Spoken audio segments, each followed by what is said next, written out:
Hello, everyone, and welcome back to Learning with Jelly. So, today we are going to talk about a statistical concept known as confidence intervals. This is going to be a builder on the PROC T-test video that I have. So, I'm going to link that below, but it's going to give more explanation of what a confidence interval is, what a confidence level is, and how to interpret the output that you get in SAS. So, our agenda for today, we're going to talk through what exactly is this confidence interval. And the key word here is going to be interval. So, it's going to be a range of numbers. We are then going to talk about the confidence interval versus a confidence level, where the level is going to be a single number, and the confidence interval, once again, is going to be a range of numbers. We are then going to talk about that alpha value, what that means, and how that relates to a level of confidence. We are going to get the confidence interval using PROC T-test, and then we're going to see some of this code in SAS and wrap it all up at the end. So let's get into our definition of what a confidence interval is. So on the screen, I have a nice little definition that I got from Statology, and it's a range of values that are likely to contain a population parameter with a certain level of confidence. So the key words here is that it's a range of values. And it's a range of values that should contain a population parameter. Now, what is a population parameter? Let's back up a minute. What is a population? So, say for instance, I wanted to gather the mean amount of purchases that all Target customers have done in my stores since 2 years ago. The population would be all Target customers. But the likelihood of me actually having information on all Target customers is pretty impossible. But that is my population. So what I do is take a sample from that population. So maybe I take a sample of 100 or 1,000 Target customers and I analyze their mean purchase. And with a certain level of confidence, I'll get a range that the true population would sit in. Maybe all Target customers has an average purchase between $20 and $30 at a 95% level of confidence. So this is the key here with confidence interval. It's a range for us to try to estimate the population since we normally do not know information about the entire population.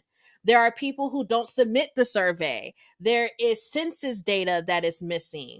There are people who don't report census information. Data gets lost. There's a lot of reasons of why we don't have the actual true population. So this confidence interval allows us to estimate a range on where the population is at. So we have some examples over here on the right-hand side. So in this case, it says, I'm 95% confident that the true population's mean IQ lies within 70 and 130. So in this case, the interval is 70 to 130, and we're 95% confident. And we're going to talk about what that actually means. But pretty much what that means is there's a 95% chance that the true population's mean IQ is somewhere within 70 and 130. The next example here, and notice that I have a different confidence level at 90%. So I'm 90% confident that if you took 100 samples, 90 of those samples would contain the true population mean of the mean temperature being between 60 and 80 degrees Fahrenheit. So at a 90% confidence level, the range or confidence interval is 60 to 80 degrees Fahrenheit. And that means that there is pretty much 90 of my samples should actually contain what the truth is, because that is the goal. We want to know what the true population is doing. And notice in this case, I'm using population mean and population mean because that is the parameter of interest. It could also be standard deviation if I'm interested in that as well.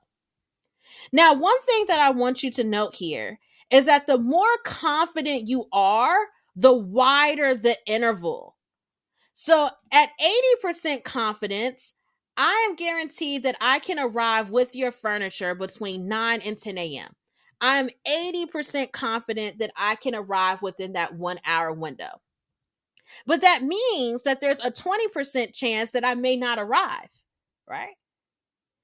95% confident that I can arrive with your furniture between 9 a.m. and noon. Notice that the interval has gotten wider because I am more confident. Because I know that if I run out of gas, if I have to run back to the furniture store and get tools, that I can still make it within a 4 hour window versus making it within just a single hour window. And I'm 99% confident that I can arrive with your furniture between 9 a.m. and 9 p.m. So a whole 12 hours. My range has gotten wider.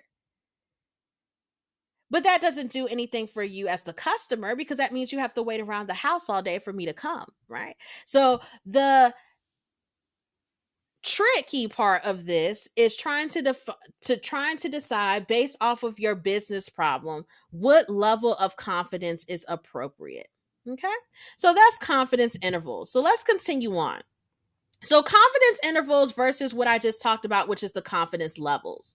So confidence intervals are the range of values that's derived from those samples. So we're going to get samples from the population because we don't know the true population, and we're going to calculate an interval. And then based off of a confidence level, which is a single number, usually percent, we're going to decide how confident we want to be to make sure that the interval actually contains the true population parameter. Do we want to be 95% confident, 90% confident, and so forth? And based off of the confidence level, that is going to determine our overall calculation of our confidence interval. We're not going to get into the math behind the confidence interval. This is going to stick to it at a pretty high level, but there is a formula where you can use your confidence level and your standard error in order to calculate the confidence interval. And a lot of this is derived from a normal distribution where you may have seen before where somebody taught you about the empirical rule that within one standard deviation, you capture 68% of the distribution, within not two standard deviations, 95%, and within three standard deviations, 99.7%. Okay. So this has a relationship to the normal distribution as well, which we'll save for another video. Okay, so alpha and confidence level. This is going to be the last concept before we hop into SAS and see how we're actually going to run this. So alpha is a significance level. So it is a probability of making a type 1 error. Okay, so how willing am I to make a false positive? In our image here, a false positive would be, I said that this image was a hot dog, but actually I was wrong. It's an image of a dog in a hot dog costume. That would be a false positive. A false negative would mean that I said that it's not a hot dog when in fact it is a picture of a hot dog, and so forth and so forth. So alpha is the probability that I would do this. So in most cases, a false positive, the probability that I said someone has a disease when they actually don't have a disease.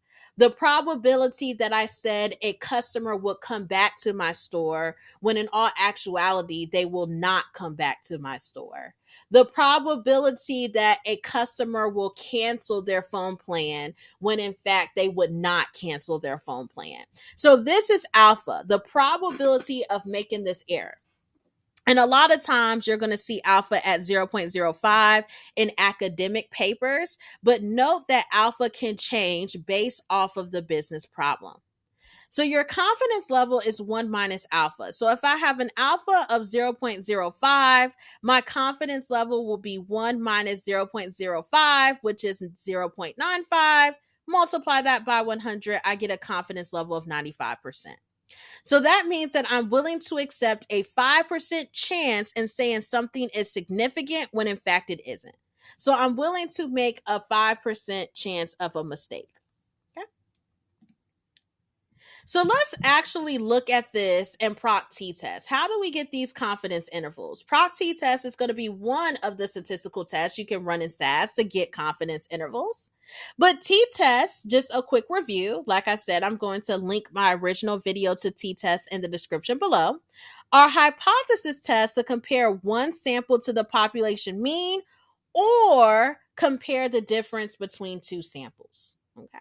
And we are going to actually do the latter. We're going to have a sample of Asian cars, an example of USA cars, and see if there is a difference between the manufacturer suggested retail price. T-tests, why do we use them? If you don't know the population standard deviation, or you have a real small sample size, T-tests can look nearly normal. And in statistics, we love normality or things that follow normal distributions. So what is our example question?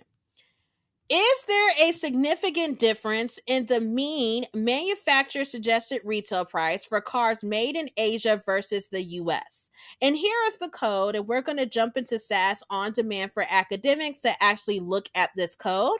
We also want to get out the confidence intervals for Asian cars and the confidence interval for United States cars as well. So let's hop into SAS Studio. And I'm already set at 150, so that's a good zoom in.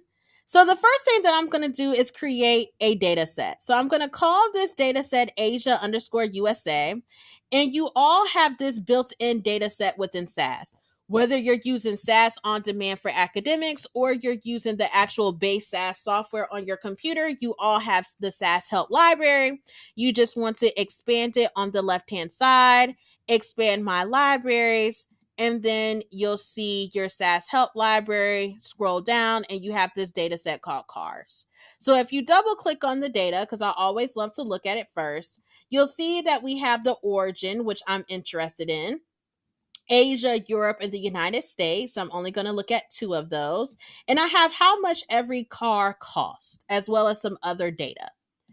So in this case, I'm going to filter for only to look at Asia and USA cars, and I'm going to run that set, and it's going to be stored in my work library. It's temporary. And then from that, I'm going to sort my data by the actual origin. And then I'm going to run this PROC T-test. So this is the great nuts and bolts here. So we have an alpha of 0.05. Remember, if it's an alpha of 0.05, what is the confidence level? It's 1 minus alpha. So 1 minus 0.05 is 95%. So this is a PROC T-test at a 95% confidence level. And I want to look at the manufacturer suggested retail price. So my continuous variable goes in my var statement. And I want to compare it by the origin. In this case, I only have 2 origins, which is Asia and United States of America. Now, you could use all 3. If you use all 3, it's best to do it ANOVA, but that is a time for another day. So let's go ahead and run this. And this is the results that I get out. So I get my origin, I get the number of cars that were Asian cars, which is 158, the number of cars that was USA cars, which is 147, and I get some nice statistics. So the average manufacturer suggested retail price in the United States is about $28,000. In Asia, it's about $24,700. I get the maximum, the minimum, standard error, all of that good statistical information.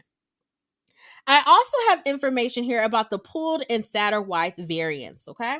We are not going to dive too much into this, but this is pretty much a test to see if there is equal variance or unequal variance. And you can kind of see that down here, equal variance and unequal variance. But what I'm interested in are these confidence intervals that we have here. And see how it says 95% confidence level. So if you didn't know it was a 95% before you ran the test, you would know here just by looking at the title. And I see that I'm 95% confident that the population of Asian cars is within the range of $22,962 and $26,500. I'm also 95% confident, or there's a 95% chance, that for United States cars, the population mean lies within $26,468 and $30,286. And I also have the standard deviation that I can look at for another parameter. Okay. So these confidence intervals are doing just that. There's also some t-tests here to see if there's a difference between these two samples. It's less than 0.05, which is our cutoff. That means that there is a significant difference between Asian and USA cars. I can look at the distribution to see if it's normally distributed. Roughly, right? And then this is also a test for normality as well. The closer that it is to this line means that I have more of a normal distribution, which you can see for Asian cars is a little off. And that's a QQ plot. Okay. So this is just a brief overview of confidence levels. Let's go ahead and wrap it all up. So that interpretation that we just saw, for Asian cars, there's a 95% chance that the true population mean, that is important, the population mean, manufacturer suggested retail price is between this range. For United States, there's a 95% chance that the true population mean, manufacturer suggested retail price is between this. So thank you so much for going through this. Hopefully some of the terminology makes a little bit more sense. Please feel free to go back through the video to kind of digest it, since there is a lot of terms in this video, because these terms will show up in other hypothesis tests such as A/B testing, chi-square test, ANOVA, and much more. So please comment, like, subscribe, share. Thank you for tuning in with Learning with Jelly, and I'll see you on the next video. Bye-bye.